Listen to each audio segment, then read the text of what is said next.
Jail गले छेंडीपदा अतिरिक्त तहसिलदार प्रकाश चंद्र नायक 9,000 टंका लांच नेबा बेले विजिलेंस द्वारा गिरफ होइछन्ति प्रकाश तांको सहित पियन कान्हू स्वाई को मध्य गिरफ करी जेल पठाई दिया जायछि। गतकाली जणे व्यक्ति म्यूटेशन करबा पई 9,000 टंका लांच नेबा समय अतिरिक्त तहसिलदार प्रकाश चंद्र नायक एवं पियन कान्हू स्वाई को धरिथिला विजिलेंस।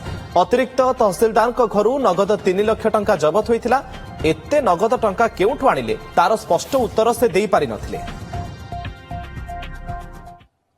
हमर कंप्लेंट को कहले जे यू पे 9,000 सो दैट मु ताले सेटा करिवे 9,000 देबे दाबी कले। कंप्लेंट पुणी तार क्लाइंट को पचारा कौन एमती कर कौन करवा सीटू कंप्लेंट कला विजिलेंस रे दिया जाऊ तापर हम पाखे रिपोर्ट कले ताकर तो सो फार ताकर हाउस सर्च जो होइतिला तांका पाखरु वर्तमान 3 लाख एवं कैश रिकवरी हेइछि। फर्दर इन्वेस्टिगेशन चलछि सेटा परे जाना पड़ियो।